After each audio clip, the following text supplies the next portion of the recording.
Baik, bismillahirrahmanirrahim. Assalamualaikum warahmatullahi wabarakatuh. Waalaikumsalam warahmatullahi wabarakatuh. Waalaikumsalam warahmatullahi wabarakatuh, Ibu. Ya, alhamdulillahirabbil alamin. Puji syukur marilah bersama-sama ya kita selalu panjatkan atas kehadirat Tuhan Yang Maha Esa yang telah memberikan segala nikmat dan rahmatnya kepada kita semua ya, sehingga kita bisa hadir kembali di sesi Zoom untuk perkuliahan secara daring ya, mata kuliah obat tradisional, yang mana pertemuan kali ini adalah pertemuan yang kelima ya. Jadi harapannya apa yang sudah disampaikan ya sebelumnya itu mulai kalian cicil untuk dipelajari kembali, karena artinya sudah semakin mendekati jadwal untuk pelaksanaan UTS ya. Adapun masih ada PR yang harus diselesaikan ya, yaitu presentasi. Itu kan sebetulnya materi yang terjadwalkan di pekan ke-3 ya, mengenai regulasi untuk obat tradisional. Tapi kita butuh waktu atau space khusus ya untuk presentasi. Nanti insya Allah kita plottingkan di hari Sabtu pekan ini ya. Sementara jamnya masih sama, artinya kalau nanti ada perubahan itu sesuatu yang sifatnya urgent ya. Kalau memang tidak bisa dihindari lagi, tapi insya Allah nanti tetap diusahakan sesuai dengan jadwal tersebut. Jadi kita clear ya dan melanjutkan untuk materi-materi berikutnya. Baik, untuk pertemuan kali ini saya akan menyampaikan ya, nanti juga kalian bisa menyimak, kemudian kalau ada hal-hal yang ingin ditanyakan silakan ya, yang berkenaan dengan jamu ya.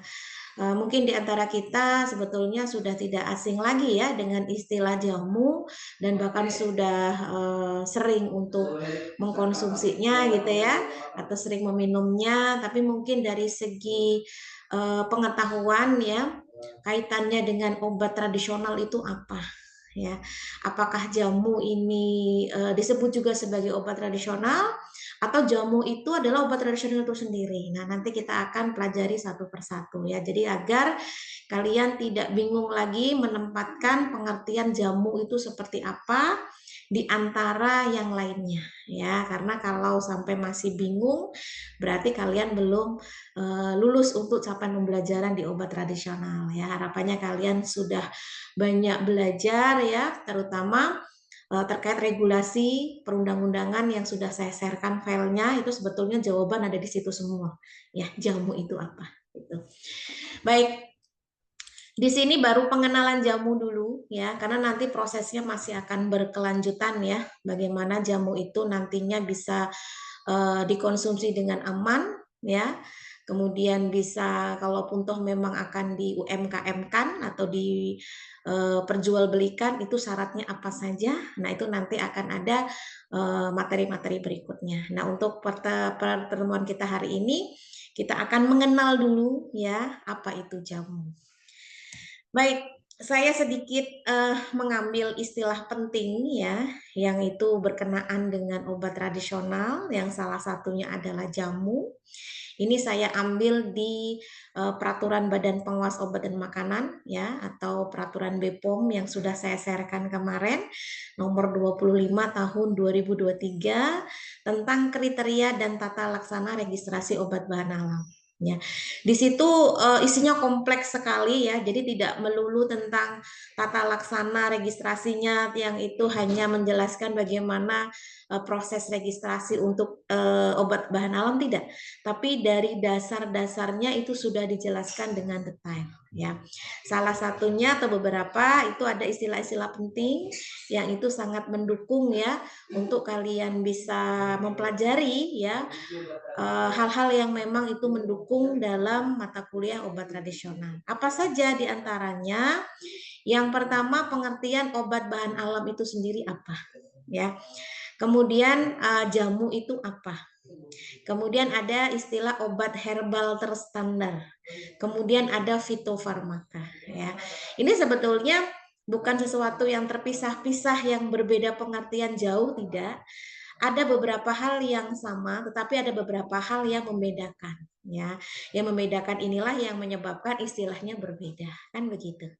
Nah, sebelum kalian tahu seluk-beluk dari masing-masingnya, kalian harus tahu dulu pengertian umum dari obat bahan alam itu apa, atau yang dikenal dengan istilah obat tradisional, ya.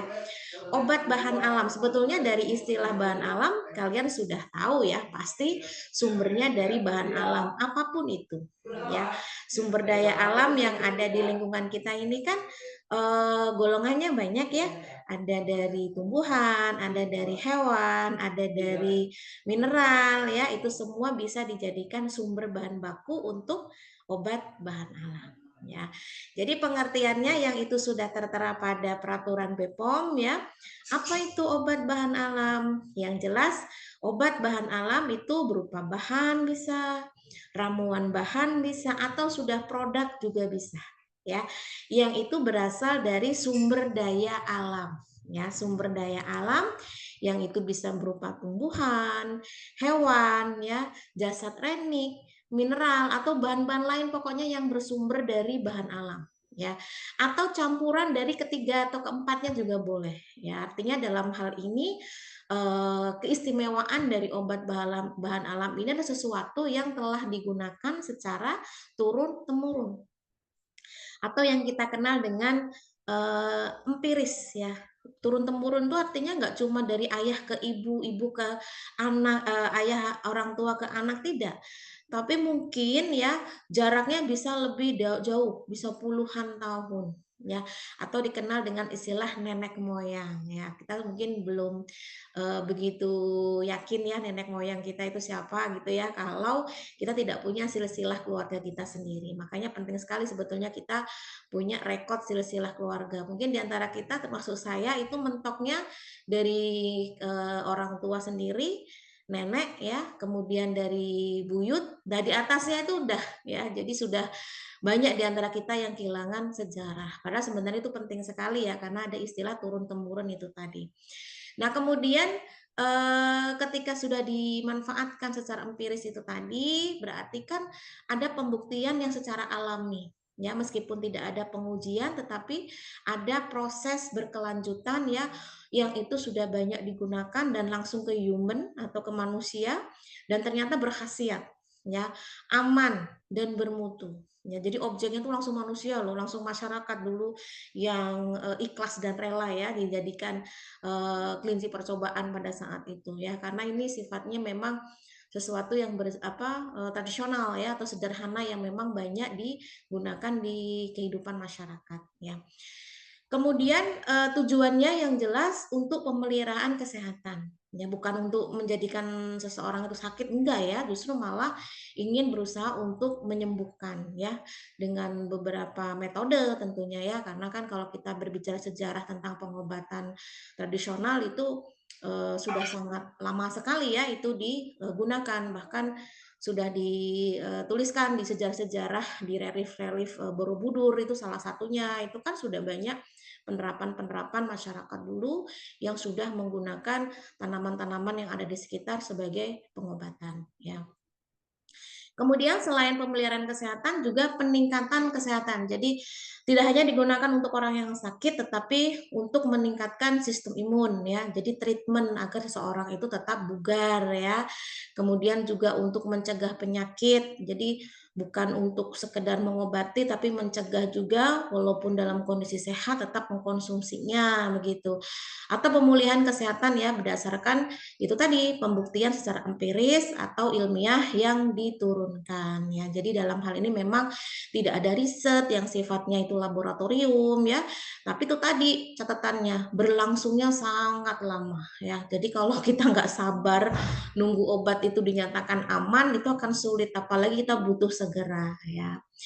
Nah, dari obat tradisional ini akhirnya kita bisa turunkan beberapa jenis istilah-istilahnya yang memang itu masuk ke dalam obat bahan alam. Yang pertama mah jamu. Nah, ini yang akan kita pelajari hari ini ya. Jamu itu adalah salah satu bentuk dari obat bahan alam. Tapi mungkin ada perbedaan ya dengan jenis yang lain ya. Kalau jamu itu sendiri adalah obat bahan alam, yaitu berupa bahan atau ramuan yang bersumber dan dari pengetahuan tradisional atau warisan yang turun-temurun. atau budaya ya, khususnya di Indonesia yang memang budayanya sangat beraneka ragam ya, tentunya punya kebiasaan atau tradisi masing-masing yang itu digunakan untuk pemeliharaan kesehatan, peningkatan kesehatan ya, pencegahan penyakit, pengobatan dan pemulihan kesehatan. Ya, jadi istilah ini saya rujuk dari sumber peraturan BPOM yang sudah tertera di sana ya. Nah, yang kedua ada obat herbal terstandar. Bedanya dengan jamu apa? Ya, sama-sama obat bahan alam. Ya, jadi ketiga ini sama-sama obat bahan alam semua ini. Mau jamu, obat herbal terstandar, fitofarmaka itu sama-sama obat bahan alam. Ya. Nah, obat bahan alam kalau untuk yang obat herbal terstandar ya, sama-sama itu dari lingkungan kita ya, dari sumber daya alam yang juga digunakan secara turun-temurun juga. Ya, jadi sebenarnya sama ya, dari pengalaman empiris oleh masyarakat Indonesia yang tujuannya juga sama kok untuk pemeliharaan kesehatan, peningkatan kesehatan ya, pencegahan penyakit, pengobatan dan lain-lain ya. Tapi yang bikin beda apa? Yang bikin beda adalah kalau untuk obat herbal terstandar ini pembuktiannya tidak hanya sekedar empiris atau pengalaman orang-orang yang itu sudah turun-temurun. Tapi keamanan dan khasiatnya secara ilmiah itu sudah dibuktikan dengan uji praklinik ya, atau sudah dilakukan standarisasi untuk bahan baku. Jadi uji praklinik itu maksudnya apa? Sebelum itu dikonsumsi oleh manusia, maka harus ada pengujian yang itu diuji cobakan pada hewan. Nah, itu kita kenal dengan istilah uji praklinik ya. Jadi dosisnya itu ditentukan berdasarkan dari hewan ujinya. Ya, jadi memang dalam hal ini sudah ada peningkatan yang satu next ya, satu level gitu ya dari jamu. Kalau jamu ini kan tidak ada pembuktian secara ilmiahnya atau prakliniknya. Jadi hanya berdasarkan pengalaman empirisnya. Jadi susah untuk kita menentukan dosis yang tepat atau ukuran yang tepat ya untuk jamu itu seperti apa.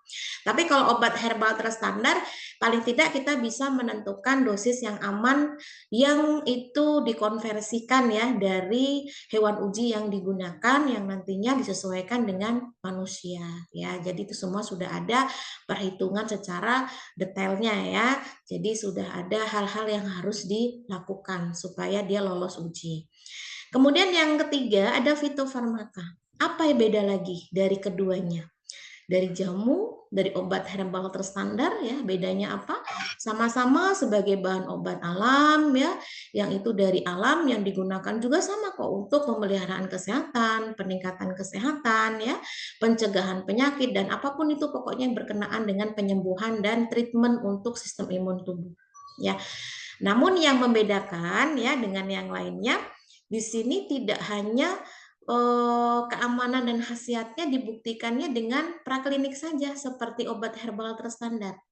Jadi dia levelnya satu tingkat lebih tinggi ketimbang obat herbal terstandar. Jadi tidak cuma hanya uji praklinik saja, tetapi juga uji klinik juga. Artinya tidak hanya diujikan pada hewan uji, tetapi juga diujikan pada manusia. Ya tentunya dalam hal ini ada kode etik tersendiri ya yang mengatur sehingga semuanya dinyatakan tidak ini ya tidak berbahaya begitu ya baik terhadap orang yang sakit maupun terhadap orang yang sehat ya. Jadi kalau dilihat mana yang lebih menjamin dari ketiga ini, saya yakin jawaban kalian semuanya adalah yang ketiga, fitofarmaka ya, karena sudah melewati berbagai step ya. Step dari pengalaman, kemudian step uji dari prakliniknya, standarisasi bahan bakunya, kemudian dari uji kliniknya, yaitu langsung digunakan atau diujikan pada manusia. Jadi tahu hasilnya seperti apa, apakah bisa dinyatakan aman atau tidak. Ya, jadi ketiga ini masuk ke dalam obat bahan alam. Ya, jadi sebetulnya istilah obat tradisional atau obat bahan alam itu masih sangat luas ya. Artinya kita perlu memilah-milah mana yang itu jamu, mana yang itu obat herbal terstandar, mana itu fitofarmaka. Kita sih pengennya arahnya ke fitofarmaka semua. Ya, arahnya pengennya ke sana ya karena tentunya lebih menjamin ya untuk keamanannya begitu. Tapi bukan berarti jamu dan obat herbal standar tidak menjamin, tapi ada beberapa hal yang harus diperhatikan, terutama dalam hal penyiapan bahan bakunya yang harus benar-benar terkontrol ya. Kemudian dalam hal pengolahannya, pengemasannya itu pun tidak boleh sembarangan ya. Jadi memang meskipun tidak ada aturan yang detail ya untuk keamanan dari praklinik dan kliniknya, kalau untuk jamu tetap harus diperhatikan prosedurnya seperti apa gitu ya. Jadi semoga ini bisa ada gambaran dari kalian. Jadi jangan bingung lagi, jamu itu apanya obat bahan alam ya, terus bedanya apa dengan obat tradisional ya, kemudian obat herbal terstandar itu apa, apakah itu jamu juga, fitofarmaka itu apa. Nah tentu jawaban-jawaban itu sudah diuraikan tadi, jadi kalian tinggal bisa menyimpulkan untuk masing-masingnya seperti apa, dan semoga bisa dipahami ya. Nah, itu adalah istilah-istilah penting ya yang memang tidak boleh dilupakan begitu saja, karena bagaimanapun itu apa ya, sesuatu yang mendukung kuat ya. Jadi kita kalau belajar jamu ya jangan hanya fokus ke jamu saja, tapi kita juga harus belajar ke jenis-jenis yang lain. Misalkan obat herbal terstandar itu apa, fitofarmaka itu apa. Karena memang ketiga-tiganya ini masuk ke dalam bagian obat bahan alam ya. Nah, untuk ketiga itu tadi ya sebetulnya bukan hal yang baru untuk saat ini ya. Sudah banyak masyarakat yang mengkonsumsinya dan tentunya sudah dimasukkan dalam skala industri ya. Dan tentunya untuk membedakan antara satu dengan yang lainnya itu dalam label kemasannya itu ada logonya ya. Logo yang tidak boleh tertukar ya. Tertukar tuh maksudnya kita belum tahu secara keywordnya ya, kalau jamu itu logonya kayak mana, obat herbal terstandar itu gimana, fitofarmaka itu gimana ya. Jadi kalau kalian lihat di sini ya semuanya berwarna hijau. Hijau itu kan menunjukkan sesuatu yang bersifat natural ya atau alami. Jadi ketiga-tiganya itu sesuatu yang bersifat alami semua ya. Jamu itu logonya seperti ini ya. Ya lebih condongnya ada sesuatu yang memang aslinya tumbuhan gitu ya. Kemudian untuk yang obat herbal terstandar itu seperti huruf bintang ya, ada 3 di sini, dan fitofarmaka ini. Jadi nanti kalau kalian melihat suatu kemasan obat tradisional yang ada logonya seperti ini, ya berarti sudah tahu ya kalau itu adalah obat herbal terstandar. Kalau untuk yang bentuknya seperti ini berarti itu adalah fitofarmaka. Nah, ini adalah rangkuman dari apa yang sudah dijelaskan tadi ya. Ketiga-tiganya aman ya.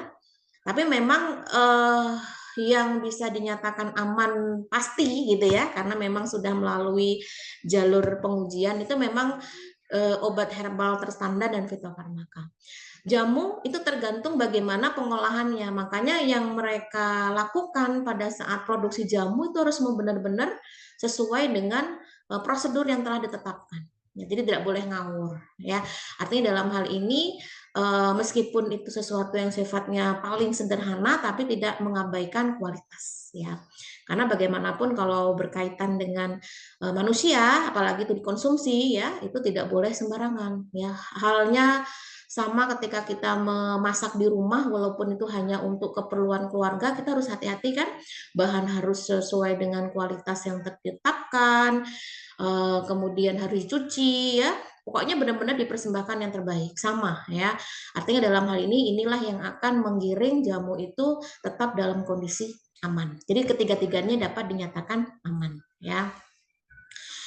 Artinya aman di sini ya berarti memenuhi syarat ya, syarat mutu untuk jamu seperti apa, untuk obat herbal terstandar itu seperti apa, fitofarmaka itu seperti apa ya. Nah, kalau untuk keamanan dan khasiat ya itu tadi, kalau jamu itu hanya berdasarkan empiris, tapi kita tidak boleh meremehkan istilah empiris ya. Banyak obat herbal terstandar itu berangkat dari jamu. Ya, fitofarmaka juga berangkat dari jamu. Jadi sesuatu yang memang sudah banyak dikonsumsi oleh masyarakat kita dari berpuluh-puluh tahun yang lalu atau bahkan beratus-ratus tahun yang lalu. Ya, jadi bukan sesuatu yang benar-benar sumber baru banget, itu enggak. Banyak kok jenis-jenis tanaman yang sudah banyak digunakan untuk pengobatan empiris, dikembangkan lebih lanjut ke arah obat herbal terstandar dan fitofarmaka ya. Nah, kemudian kalau untuk obat herbal terstandar yaitu sejauh dari jamu ya levelnya satu tingkat ya, lebih oke gitu ya. Karena di sana keamanan dan khasiatnya itu dibuktikan secara ilmiah ya, terutama dalam hal kualitas bahan bakunya dan praklinik ya. Jadi sudah diujikan kepada hewan uji. Kemudian untuk fitofarmaka itu juga satu level lebih daripada obat herbal terstandar ya. Jadi tidak cuma praklinik saja tetapi juga klinisnya. Jadi kalau dinyatakan mana nih yang lebih menjamin ya kita tidak bisa berbohong ya fitofarmaka. Tapi tentunya perjalanan ke sana tentunya tidak mudah ya karena harus melewati beberapa step-step yang itu tidak boleh sembarangan ya dalam menentukan kualitasnya ya. Selain waktu, biaya ya itu sangat dibutuhkan untuk mengembangkan bahan alam itu menjadi fitofarmaka. Tapi bukan berarti tidak mungkin, toh sekarang sudah banyak ya contoh-contoh apa namanya obat bahan alam yang memang statusnya sudah fitofarmaka ya. Artinya dalam hal ini ya kita patut mengapresiasi ya para researcher yang itu di bidang kefarmasian yang sudah berhasil untuk mengembangkan ya sesuatu yang bersifat sederhana itu tadi yang mungkin hanya berdasarkan empiris atau pengalaman orang-orang sudah bertingkat ya diuji praklinis kemudian diuji klinis ya. Oke, sebentar.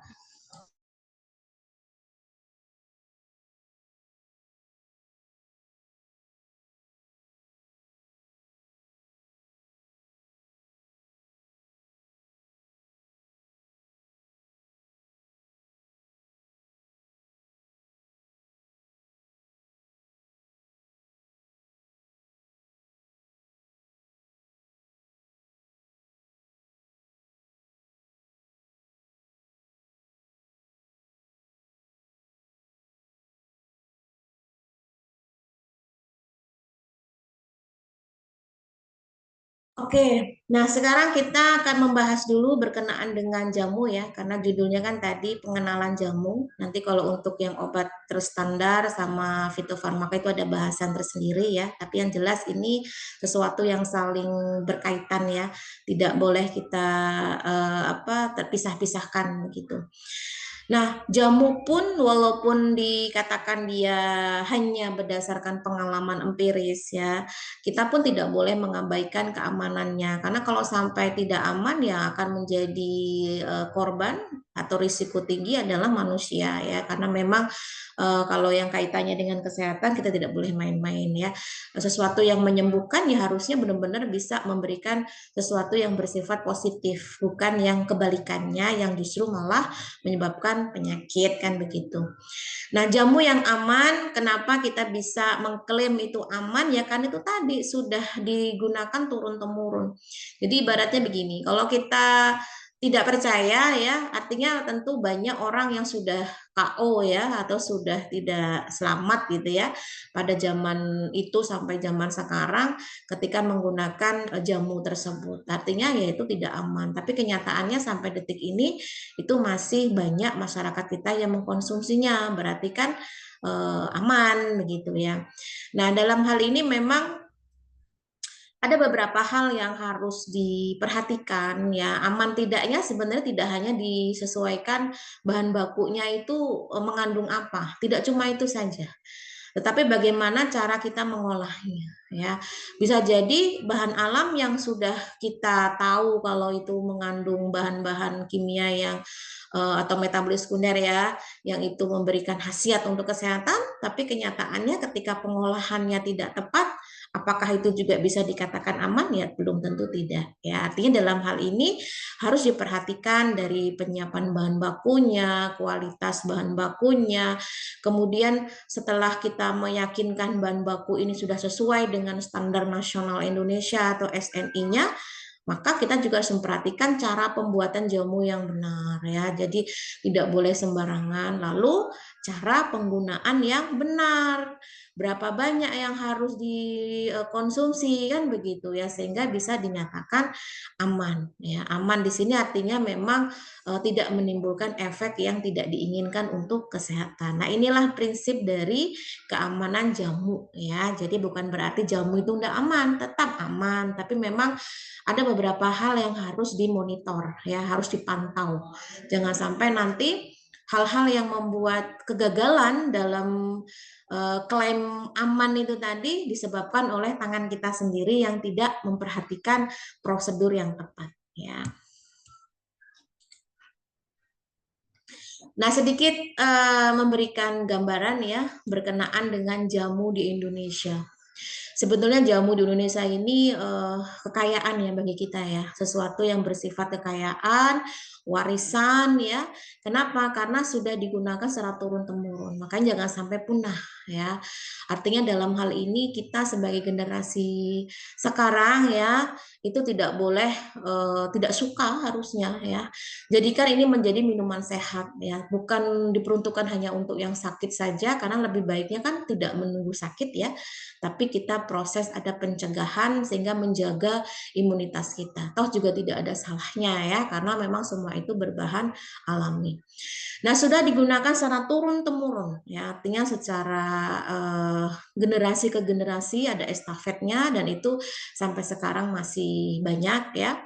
Nah, itu kalau berdasarkan sejarah pada Desember 2023 ya, budaya sehat jamu itu telah diresmikan atau ditetapkan sebagai warisan budaya tak benda ya. Jadi warisan budaya itu ada yang sifatnya benda dan yang tak benda. Nah, ini masuknya yang warisan budaya tak benda atau WBTB ya, oleh Komite Konvensi Warisan Budaya Tak Benda ya, atau kita kenal secara bahasa internasionalnya adalah Intangible Culture Heritage ya, atau ICH UNESCO ya, secara dunia loh ini. Jadi nggak kaleng-kaleng jamu ini ya, makanya sebetulnya jamu ini kekayaan yang tidak pernah tergantikan oleh apapun itu ya. Nah, kenapa Indonesia ini sangat relate banget dengan jamu? Jamu itu kan sumbernya bahan alam. Kita tahu bahwa Indonesia ini kan kemelimpahannya sangat luar biasa ya. Bahkan bisa dikategorikan secara dunia ya, itu sebagai negara mega biodiversitas. Mega itu kan berarti besar ya. Kemelimpahan sumber daya alam yang sangat begitu besar ya. Artinya dalam hal ini hal yang patut kita syukuri. Sehingga Indonesia memiliki keunggulan dalam hal pengembangan jamu ya. Sekitar 9.600 jenis tanaman obat itu dapat digunakan sebagai bahan dasar jamu. Bayangkan segitu banyaknya jenis tanaman yang ada di Indonesia yang sudah dijadikan sebagai bahan dasar jamu ya. Nah, jamu itu sendiri bentuknya macam-macam ya. Ada yang bentuk serbuk seduhan ya, pil atau cairan yang berisi sumber tanaman atau digodok gitu ya, direbus lah, jadi dari tanaman langsung direbus. Nah, itu tergantung dari teknologi yang nanti akan digunakan, apakah nanti dalam bentuk serbuk saja atau dalam bentuk pil. Nah, kalau dalam bentuk pil atau kapsul itu kan tidak selalu itu obat modern ya, semua tergantung dari isinya apa dan pengemasannya seperti apa ya. Nah, kalau untuk jamu itu sendiri memang tidak hanya terdiri dari satu jenis tanaman, karena sifatnya bukan spesifik ya, bukan yang sifatnya itu seperti obat konvensional ya, yang sudah ditetapkan punya satu manfaat atau khasiat yang tunggal gitu. Tapi kalau jamu ini khasiatnya bisa macam-macam ya, karena memang di dalamnya terdiri dari beberapa jenis bahan baku yang itu berkisar antara 5 sampai 10 macam. Jadi jangan heran kalau jamu itu isinya macam-macam ya. Paling kalau orang-orang tua, mungkin kalau anak-anak zaman sekarang udah nggak begitu doyan lagi ya istilah jamu pahitan ya, memang benar pahit banget gitu ya. Yang di dalamnya itu berbagai macam jenis tanaman-tanaman yang sudah sudah dipersiapkan dengan baik ya, dan sudah diketahui memiliki khasiat tertentu dijadikan satu gitu ya, dan itu kita minum ya. Tapi yang ramah dengan lidah anak-anak zaman sekarang masih ada lah, seperti dari kunyit ya, minuman kunyit asam, beras kencur, itu masih oke lah. Tapi kalau yang lain-lain ya mungkin banyak di antara kita yang sudah sulit ya untuk bisa mengikuti. Tapi paling tidak kalian tahu itu semua memang penting. Mungkin bedanya karena di ini ya, karena diseduh ya. Jadi kan volumenya lebih banyak, jadi rasa pahitnya lebih kerasa gitu ya. Tapi kalau itu dalam bentuk kapsul mungkin sekali telan selesai gitu ya. Mungkin itu karena teknologi yang harus bisa dikembangkan, jadi tidak mesti harus dalam bentuk cairan ya, apalagi gelasnya gede gitu ya. Ini akan membuat apa namanya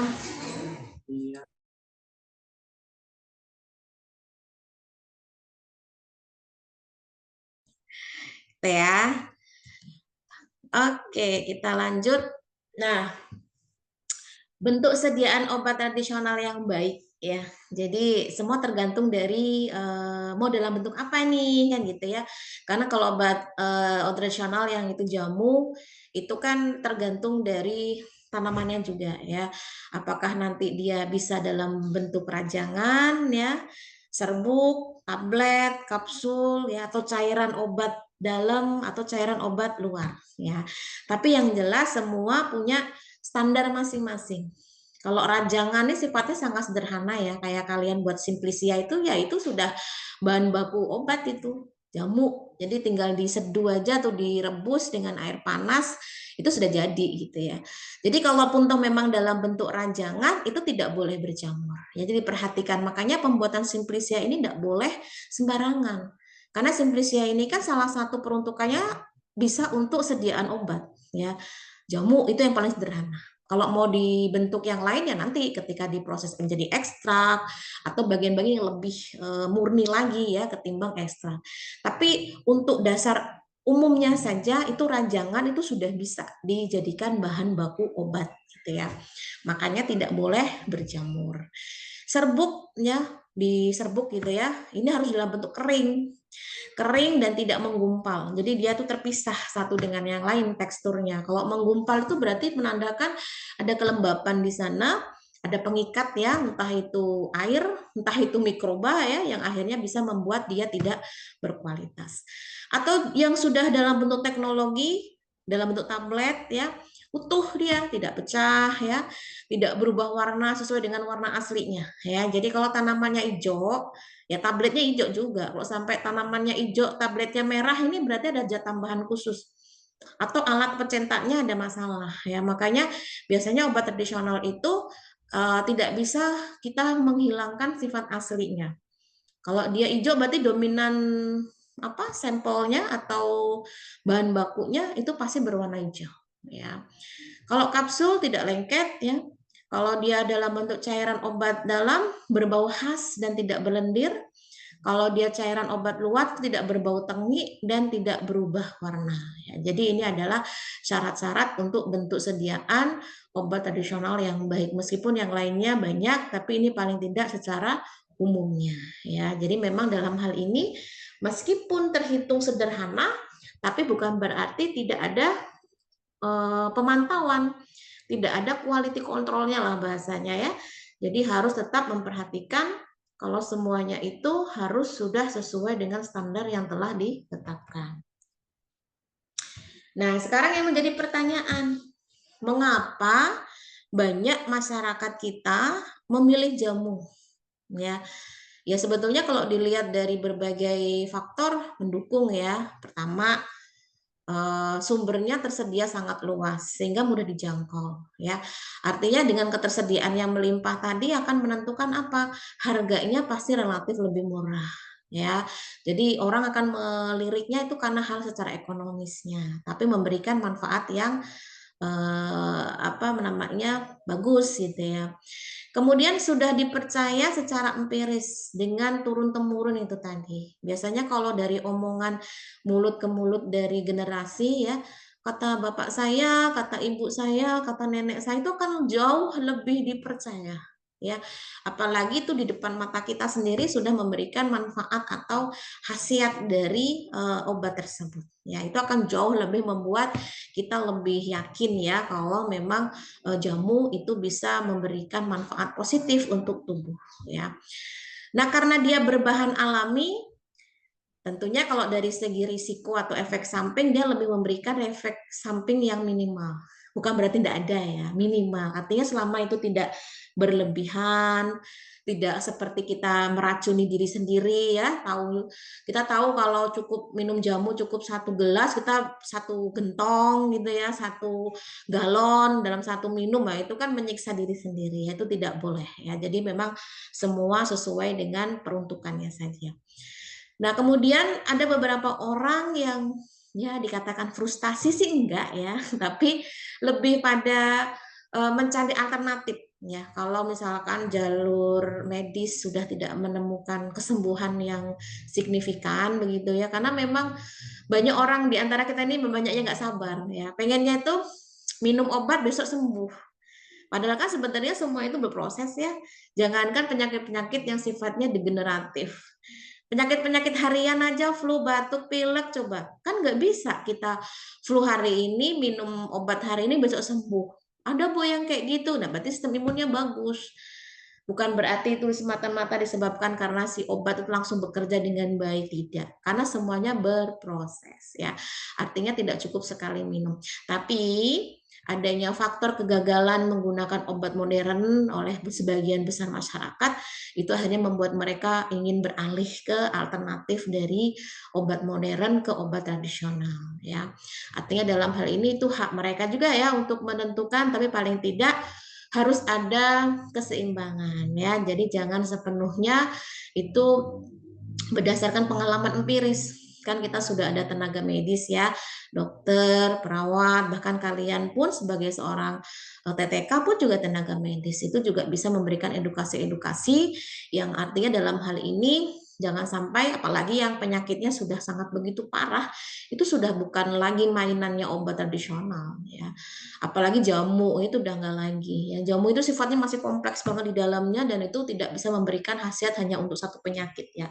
Artinya ada plus minusnya kalau dia tidak bisa di tidak bisa spesifik ke satu penyakit, berarti kan di dalamnya masih sangat banyak sekali kandungan-kandungan yang bisa menyembuhkan beberapa jenis penyakit, tapi kadarnya lebih sedikit gitu ya, ketimbang yang hanya satu tapi kadarnya lebih banyak dan lebih signifikan memberikan efek yang positif untuk menyembuhkan ya.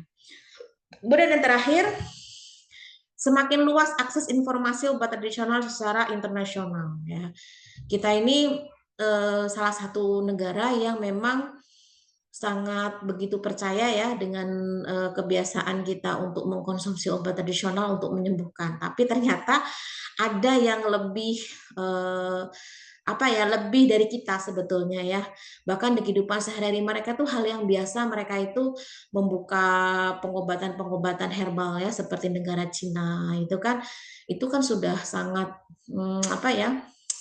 sudah makanan sehari-hari lah. Kita melihat di kanan kiri depan belakang itu banyak orang yang membuka pengobatan-pengobatan tradisional seperti itu ya. Tapi kalau Indonesia kan enggak. Indonesia itu kan belum sebegitu banyaknya seperti negara Cina. Kenapa? Karena memang bukan hanya sekedar disesuaikan dengan bahan bakunya, tetapi orangnya atau ahlinya ya.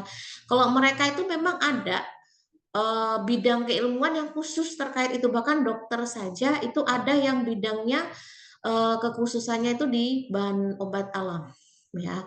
Artinya memang itu sudah diresmikan gitu ya, bukan ilegal. Kalau di kita ini bukan ilegal juga sih, tapi hanya orang-orang yang tahu saja, tapi tanpa adanya sertifikat yang jelas. Ya, artinya dalam hal ini mungkin orang-orang yang sudah terbiasa dengan kebiasaan-kebiasaan hidup sederhana ya untuk dari obat bahan alam, terus mereka buka usaha untuk menyembuhkan lalala itu tadi, tapi tidak ada sertifikat yang menyatakan dia menempuh studi apa gitu ya. Tapi kalau di negara-negara Cina itu sudah ada klaster dari keilmuannya. Jadi bukan hal yang diragukan lagi. Apalagi dengan jampi-jampi disemprot-semprot udah enggak lagi ya. Kalau di kita ini masih combine ya dengan disemprot-semprot itu tadi ya, dicepret-cepret pakai tangan, pakai daun gitu ya. Kalau mereka jelas-jelas ada bidang ilmunya dan berdasarkan riset ya. Mungkin itu yang perlu kita contoh ya dari negara Cina. Jadi tetap walaupun itu dari bahan alam, jadi tetap pengawasannya itu secara medis gitu.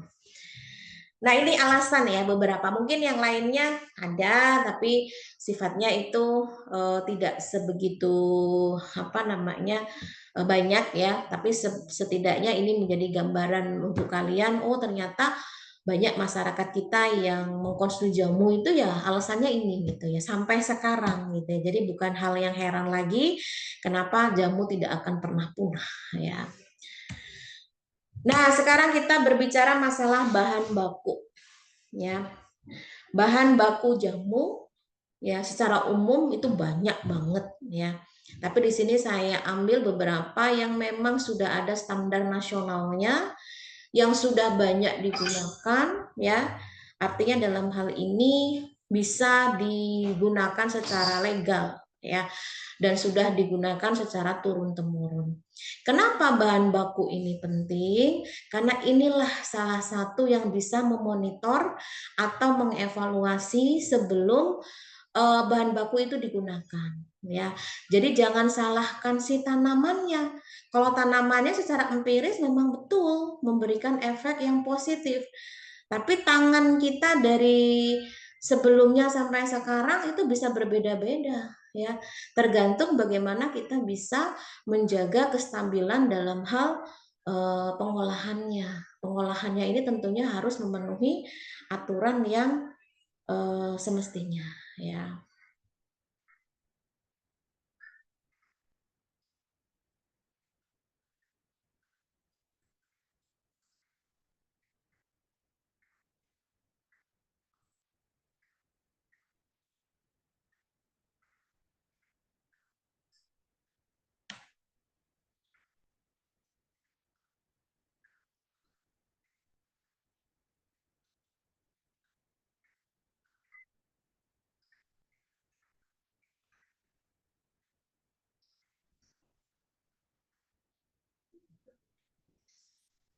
Oke, yang pertama kencur ya, kemudian jahe, kunyit, temulawak ya, sambiloto, cabai Jawa, sirih, brotowali. Ini yang paling sering. Saya ambil 8 saja ya sebagai contoh. Yang lain banyak ya. Kenapa 8? Karena saya ada misi tertentu ya. Jadi ini saya jadikan tugas individu. Dari 8 bahan baku yang sudah saya tuliskan ini dari kencur sampai ke brotowali, saya yakin di antara kalian sudah tidak asing lagi dengan tanaman-tanaman ini ya, bahkan sudah bisa melihat langsung di lingkungan kita. Jadi sebagai tugas individunya ya, ini kan jumlah mahasiswanya ada 4 ya yang mengambil mata kuliah obat tradisional. Jadi silahkan pilih 2 jenis bahan di atas ya. Jadi ada 8, silahkan dibagi 2 ya. Jadi masing-masing boleh memilih 2 jenis dari tanaman yang sudah tertera. Itu nanti tapi pastikan setiap mahasiswa tidak boleh sama ya. Jadi kalau sudah ada yang memilih sambiloto sama sirih, berarti yang lainnya silahkan pilih yang lain, mau cabai Jawa dengan brotowali atau yang lainnya. Pokoknya jangan sampai ada double ya dalam beberapa mahasiswa. Kemudian sebutkan kandungan metabolis sekunder yang terkandung dari tanaman-tanaman yang sudah dipilih tadi ya. Cantumkan gambar tanaman utuhnya ya, maksudnya tanaman utuh itu kalau misalkan kencur ya jangan kencurnya aja yang ditampilin. Ini kan saya tampilin kencurnya aja ya, rimpangnya aja. Tetapi nanti di tugasnya ya kalian cantumkan ya mana bentuk daunnya ya, akarnya, kalau rimpang nggak ada akar ya, rimpang-rimpangannya, kemudian bunganya ya, berarti cari gambar yang morfologinya lengkap ya, dan klasifikasi tanamannya ya. Kemudian buat 2 olahan jamu ya dari tanaman yang sudah kalian pilih. Tapi sifatnya ini tidak tunggal ya. Misalkan saya pilih kencur. Sekiranya apa jamu yang berbahan kencur. Nah, misalkan beras kencur misalkan. Ya sudah, kalian cari bahan-bahan untuk beras kencur itu apa. Tentunya kan di dalamnya nggak cuma kencur aja kan, yang lainnya. Atau kalau milih kunyit asam, ya silakan cari prosedur untuk pembuatan kunyit asam itu seperti apa. Ya, lalu uraikan bahan-bahannya dan prosedurnya. Ini masing-masing ya, kalau misalkan saya tadi milih Sambiloto sama Brotowali, silahkan cari olahan jamu yang berbahan Brotowali. Silahkan diuraikan bahan-bahannya apa saja, prosedurnya bagaimana. Nah, habis itu khasiat dari olahan jamu tersebut masing-masing apa. Jamu dari Brotowali itu khasiatnya apa ya, jamu dari Sambiloto itu khasiatnya untuk apa. Kemudian jangan lupa cantumkan sumbernya atau referensinya, kalian itu mengambil ini semua dari mana ya. Lalu untuk format pengerjaannya, ketik di Word yang rapih ya. Nanti setelah itu dikirimkan melalui link yang nanti akan saya sharekan di grup jadwal pelaksanaan UTS ya. Jadi nanti kita menunggu info resmi ya UTS-nya kapan, itu nanti akan menjadi batas akhir untuk kalian bisa mengirimkan tugas individu ini ya. Jadi waktu yang telah ditentukan itu tidak boleh dilebih-lebihkan ya. Jadi harus sesuai dengan batas waktu yang disepakati ya. Nah, ini karena saya menentukannya jadwal UTS ya, berarti nanti silahkan bisa dicari info saja ya, UTS-nya kapan, jadwal pasti untuk obat tradisionalnya hari apa. Nah, itulah batas terakhir pengirimannya ya. Itu untuk tugas pribadi ya.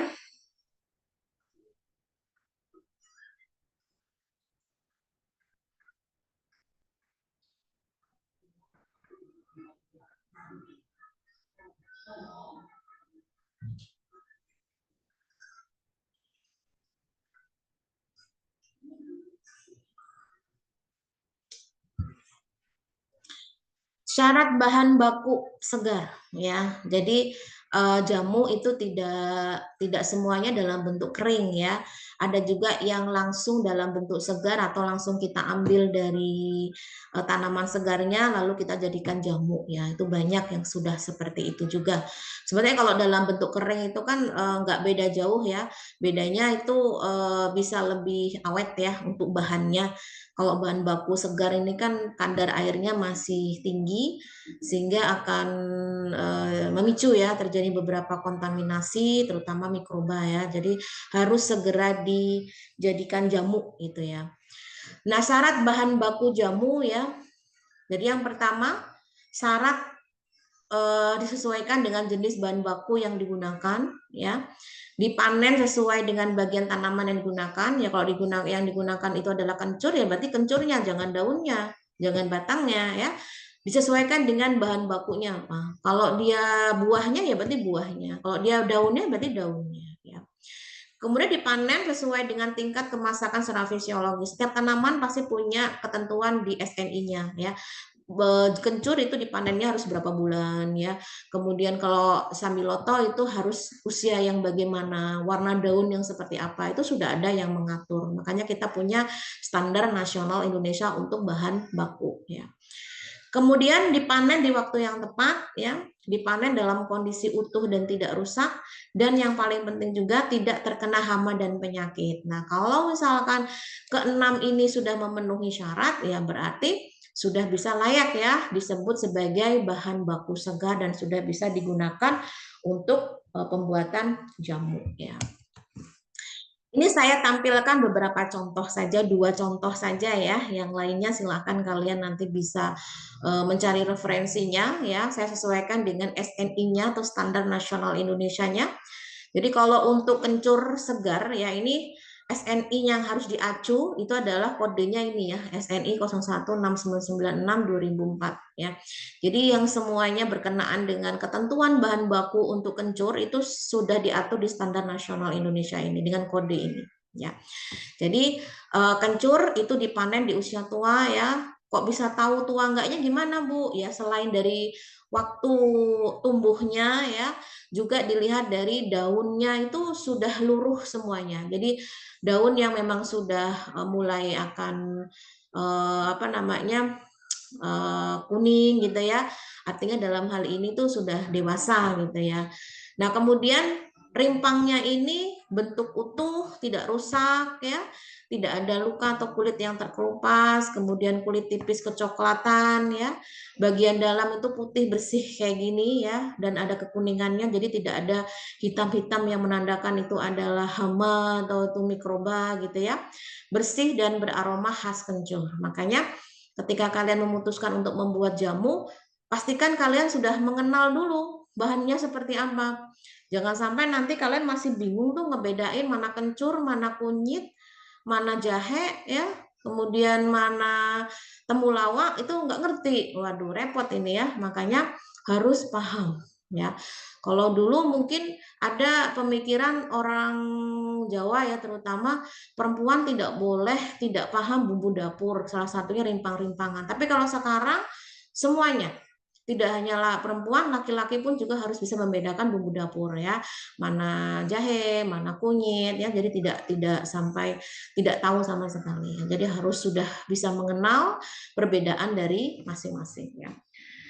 Kencur kondisi segar itu kulit kencurnya masih halus ya, tidak keriput, kaku ya, dan mengkilat gitu ya. Jadi kalian juga harus bisa membedakan mana kencur yang berkualitas, mana yang tidak ya. Rimpangnya masih utuh, dia tidak terpotong-potong atau tidak koyak lah bahasanya ya. Dan ketika diambil itu kondisinya masih keras ya, bukan yang lembek. Lembek berarti busuk ya. Kemudian pilih rimpang yang belum bertunas ya. Kalau tunas ada daunnya itu berarti sudah tidak layak dijadikan bahan baku, itu layaknya dijadikan bibit ya. Kemudian kenampakan irisan melintang cerah ya, tidak ada serangga, hama, penyakit apapun itu yang mengenai kencur. Rimpang tidak busuk ya, ini penanda kalau busuk berarti ada mikrobanya, dan tidak ada telur nematodanya. Jadi memang harus benar-benar diperhatikan ya, karena inilah yang menentukan kualitas dari bahan baku untuk pembuatan jamunya. Yang kedua jahe segar. Nah jahe segar ini SNI-nya beda lagi ya dengan yang kencur tadi ya. Ini SNI 01 sekian ini, inilah yang mengatur syarat-syarat untuk jahe yang akan digunakan sebagai bahan baku ya.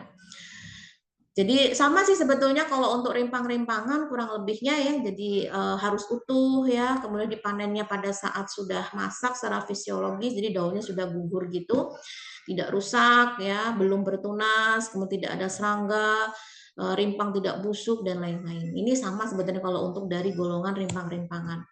Nah ini yang saya tampilkan contoh jahe ya, kencur pun juga sama ya. Jadi jahe sudah bertunas. Nah, ini tunas kayak gini. Ini udah nggak bisa dijadikan bahan baku ya. Bisanya dijadikan bibit. Ya, harusnya sih masih seperti ini. Ya, masih bagus. Jadi tidak ada tunasnya.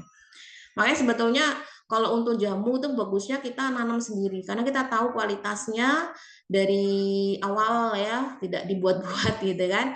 Tapi kalau kita beli di pasar itu terkadang sudah bertunas, tunasnya dihilangin seolah-olah belum bertunas ya. Ya, tapi bagaimana lagi ya, karena kita kan tidak selalu bisa memulai itu dari nol ya.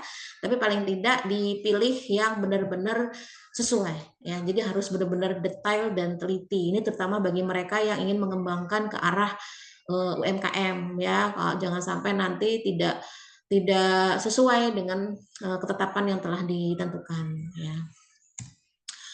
Jahe busuk, nah ini sudah ada putih-putihnya nih, jamur ya, ini sudah nggak bisa digunakan.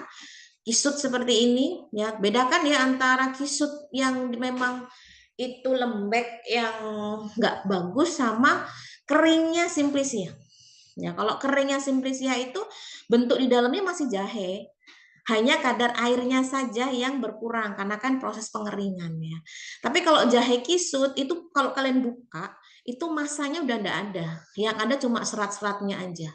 Berarti sudah tidak berkualitas, itu jangan dipakai ya. Kemudian jahe yang terkena penyakit hama, nih warnanya dia hitam demblek seperti ini ya. Ini enggak layak, jangan dipaksakan ya. Selain nanti menimbulkan rasa pahit juga bisa menimbulkan penyakit-penyakit yang itu punya ketoksikan tersendiri ya, itu berbahaya. Kemudian jahe dengan telur nematoda, ini bentuknya memang nggak begitu kelihatan kalau nggak kita perhatikan banget ya. Jadi dia bentuknya kayak bulat-bulat di dalam si jahe itu. Makanya harus benar-benar teksturnya itu mulus. Nah, seperti ini ya. Kemudian ada rimpang jahe yang terluka seperti ini. Nah, ini kalau di pasar repot. Di pasar itu kan kadang kita menentukan ukuran berdasarkan timbangan ya. Jadi kalau timbangannya itu nggak sesuai atau belum, kan dipotong sama orangnya gitu ya, dibuat bimbang gitu kan. Nah itu kalau ya sebenarnya nggak apa-apa sih kalau itu kan, yang penting pada saat panen dia utuh gitu. Tapi kan kita belum bisa menjamin banget apakah itu patahnya hanya karena supaya penimbangannya sesuai atau memang patahnya itu karena rusak gitu ya. Makanya kan rimpang-rimpangan tidak boleh rusak ya ininya, rimpangnya begitu, paling nggak 2 ruas 3 ruas itu jangan sampai rusak. Nah kemudian standar mutu jamu. Jadi meskipun jamu itu tidak ada pengujian praklinisnya dan klinisnya seperti obat terstandar dan fitofarmaka, tapi tetap ya harus diperhatikan pengontrolannya karena standar mutu ini harus ditetapkan. Kenapa? Untuk menjaga keselamatan dan kesehatan penggunanya. Paling tidak kita punya standar ya. Standar yang pertama adalah standar bahan baku. Jadi bahan bakunya ini kita bisa mengacu SNI-nya yang ditetapkan. Jadi beberapa SNI yang saya contohkan ya, yang lain banyak, semua tergantung dari bahan baku yang digunakan untuk jamu ya. Misalkan di sini ada kapulaga, ada jahe, ada kencur ya dan lain-lain, itu semua sudah ada standar nasional Indonesianya. Nah, kemudian kalau untuk proses produksi dan pengemasan, nah ini. Kalau untuk proses produksi dan pengemasan memang belum ada SNI-nya ya. Belum ada standarisasi secara nasionalnya, tetapi masih mengacu pada standar yang telah ditetapkan oleh BPOM. Ya, jadi kita nggak akan bisa lari dari BPOM. BPOM itu yang akan menentukan kualitas layak atau tidaknya itu dikonsumsi. Ya. Nah, sekarang pertanyaan. Nah, ini sebelum saya tutup ya. Pertanyaan, dengan kalian sudah mempelajari jamu yang sudah dijelaskan tadi untuk kalian ya sebagai seorang TTK, boleh nggak sih meresepkan jamu? Nah, jawabannya apa? Silakan siapa yang ingin memberikan jawaban. Ini boleh masing-masing, cuma 4 aja kok. Ada Desak Made, ada Teresia, Vivi, Putu. Silakan masing-masing.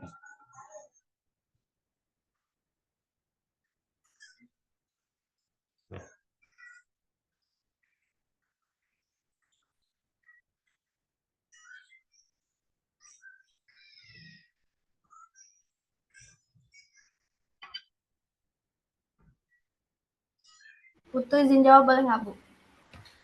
Oke, silakan.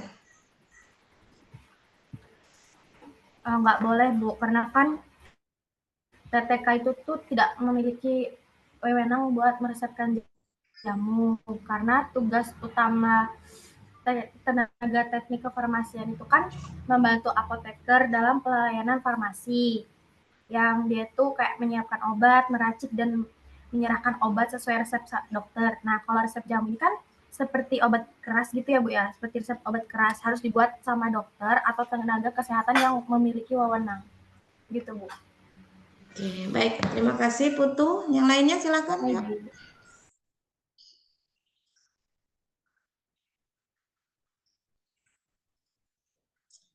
Desak Mande.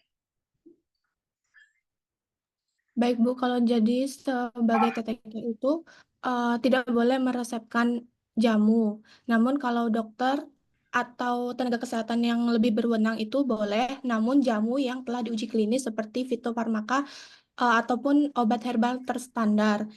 Nah, untuk jamu yang belum terstandar itu tidak boleh dilakukan gitu Bu, kalau menurut saya.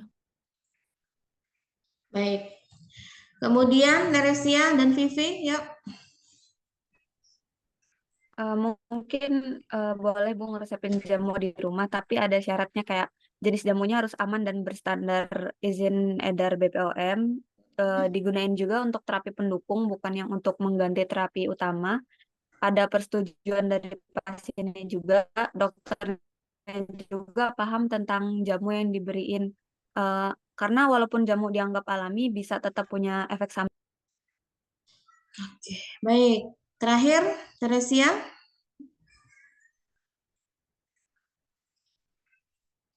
Baik Bu, boleh meresepkan jamu, tapi ada beberapa hal yang diperhatikan. Misalnya, meresepkan jamu tradisional tidak masalah jika dilakukan dengan benar, dan ada jeda waktu yang cukup jika digunakan bersama dengan obat medis. Penting juga kita memastikan bahwa bahan-bahan jamu yang digunakan aman dan tidak menimbulkan reaksi alergi atau efek samping yang tidak diinginkan, Bu. Oke, baik. Terima kasih semuanya ya. Jawabannya bagus-bagus. Artinya kalian paling tidak sudah memahami ya dari apa yang saya sampaikan. Ya, bisa dikatakan ya, kalian harus bisa membedakan mana itu jamu secara spesifik jamu dan mana itu obat tradisional ya. Kalau jamu itu kan benar-benar dia spesifiknya jamu, artinya memang belum terstandar ya, seperti obat herbal terstandar dan fitofarmaka. Beda-beda cerita kalau itu fitofarmaka yang sudah secara praklinis dan klinisnya. Kalau yang ditanyakan jamu saja, jamu ya benar-benar spesifik jamu, jawabannya kan tidak boleh gitu ya. Kenapa? Karena setiap obat itu harus diresepkan sesuai dengan standar yang telah ditetapkan oleh WHO. Di dalamnya itu harus lengkap ya, misalkan tahu mekanisme kerjanya seperti apa, efek sampingnya, indikasinya, kontraindikasinya, obat terhadap si penyakit tertentu gitu ya. Artinya dalam hal ini jamu tidak bisa kita begitukan ya. Beda cerita kalau itu sudah ada uji praklinis dan klinisnya. Jadi obat itu harus sudah melewati itu semua sehingga tidak menimbulkan efek samping yang buruk. Jadi kalau hanya sebatas jamu itu tidak ya. Tapi kalau untuk fitofarmaka itu oke. Tapi dengan catatan memang betul-betul diperhatikan itu keuntungannya bukan secara personal yang menjual ya, tapi disesuaikan dengan kebutuhan atau kemanfaatan dari si pasien itu sendiri. Kalau sekiranya membahayakan ya tidak diresepkan. Sekiranya itu memberikan manfaat ya itu diresepkan. Biasanya resep ini pun juga harus di bawah sepengetahuan dari dokter. Dokter yang memang bidang keilmuannya itu juga arahnya adalah ke obat bahan alam. Kalau di Indonesia mungkin belum begitu banyak ya, tapi sudah ada kok beberapa dokter yang meresepkan untuk obat bahan alam ya, khususnya yang fitofarmaka. Jadi bisa digunakan untuk terapi begitu. Tapi kalau untuk jamu itu sendiri, spesifik jamu itu tidak ya. Oke, mungkin itu yang dapat saya sampaikan ya untuk sesi perkuliahan kita hari ini, bab pengenalan jamu ya. Ini masih basic atau masih dasar sekali. Artinya dalam hal ini nanti kita akan belajar lebih lanjut untuk kelanjutan bagaimana regulasinya yang insya Allah Sabtu ya kita akan bertemu untuk menyimak bersama-sama hasil dari tugas kelompok kalian, presentasi ya, dan nanti kalian bisa saling berbagi ilmu di sana sehingga kita akan lebih banyak paham terkait regulasi dan tata laksananya seperti apa. Baik, sampai sini ada yang ingin ditanyakan, silakan. Apapun itu boleh secara materi ataupun tugas individu tadi sudah clear. Ibu, izin konfirmasi Delina itu jadinya mengulang nggak, Ibu? Di mana? Izin konfirmasi Delina jadinya mengulang nggak ya, Bu? Saya kurang paham karena yang bersangkutan belum bertemu saya, sudah bertemu saya tapi tidak konfirmasi dulu ke saya dan saya ada jadwal lain jadi belum jadi. Sampai detik ini belum ada konfirmasi lagi maksud dan tujuannya apa. Ya, sementara saya belum bisa ngasih jawaban ya karena saya belum bisa lihat juga. Kalau kalian ingat di awal kontrak perkuliahan itu sudah saya sampaikan ya, syarat lulus untuk mata kuliah ini itu harus berapa persen? Ada yang masih ingat nggak? Nanti dilihat lagi ya. Kalau misalkan 75% misalkan atau 80%, silakan di total aja. Kita kan minggu efektif untuk perkuliahan tuh 14 ya. 14 dengan UTS UAS ya. Kalau nggak salah sih, nanti dicek lagi.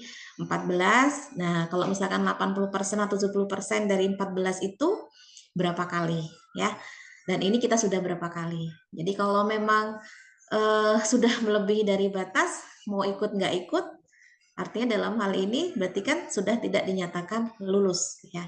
Ini pembelajaran banget ya buat kalian juga, walaupun kalian tidak seperti itu. Mau apapun alasannya ya, itu harus dikonfirmasi dari awal ya. Dikonfirmasi saja itu belum tentu goal, apalagi tidak dikonfirmasi sama sekali. Dari situ kita sudah bisa melihat keseriusan dari mahasiswa tersebut ya untuk mengambil mata kuliah ini seberapa jauh gitu ya. Ya kalau yang bersangkutan saja tidak serius, apakah kita bisa menanggapi dengan serius juga? Kan gitu pertanyaannya ya. Jadi itu saja yang disampaikan Vi. Kalau memang konfirmasi tanya ulang, sudah ketemu Widi belum? Kan begitu. Ketemu saya sudah ya, ketemu stop. Baik ya, Bu. Ya. Artinya dalam hal ini baiknya ya konfirmasi dulu. Bisa nggak saya ketemu jam berapa? Kan begitu ya, tidak tiba-tiba ujuk-ujuk ketemu nodong di tempat sedangkan dosennya ada kuliah lah, ada pertemuan lain lah, segala macam. Dalam hal ini Vivi tidak ada hak dan kewajiban untuk tidak enak ya, sampaikan saja. Artinya itu harusnya yang bersangkutan itu dari awal menghubungi saya harusnya, tapi kenyataannya tidak begitu ya. Semoga tidak dijadikan habit yang terus-terusan ya. Biasanya kalau ada satu begitu takutnya ketularan ya. Semoga sih tidak. Oke, yang lainnya ada lagi? Cukup ya? Kalau cukup kita akhiri dengan membaca hamdalah bersama-sama. Alhamdulillahirrabbilalamin. Ya, terima kasih. Selamat siang dan saya akhiri. Wassalamualaikum warahmatullahi wabarakatuh. Waalaikumsalam warahmatullahi wabarakatuh. Terima kasih. Oke, sama-sama.